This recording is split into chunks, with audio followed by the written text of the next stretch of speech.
Well, Matt, yesterday's Wall Street Journal has an article that says that the scale of China's spying is overwhelming Western governments. And I'll read a couple of paragraphs for you.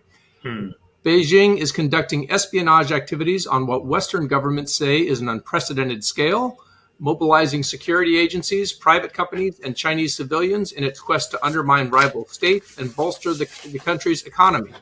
Rarely does a week go by without a warning from Western intelligence agency about the threat that China presents. Last month alone, the FBI said a Chinese state-linked firm hacked 260,000 internet-connected devices, including cameras and routers in the U.S., Britain, France, Romania, and elsewhere. A congressional probe said Chinese cargo cranes used at U.S. seaports had embedded technology that could allow Beijing to secretly control them. And the U.S. government alleged that a former top aide to New York Governor Kathy Hochul, New York, where Jim is right now, was a Chinese agent. And in fact, it's not just Western governments.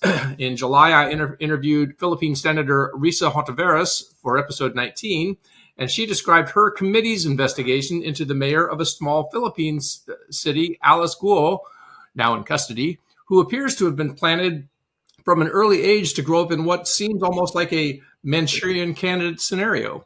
So, Matt, what are we looking at here, and why should we care about it?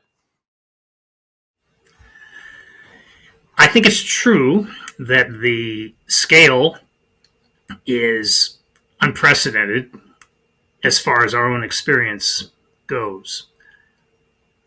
And at the root of this is what Nigel Inkster, the former MI6 Director of Intelligence and Analysis, has said that China is best viewed as an intelligence state because the Chinese Communist Party, or CCP, does its best to enlist as much of society as possible in these efforts, whether they're counterespionage at home or intelligence gathering abroad.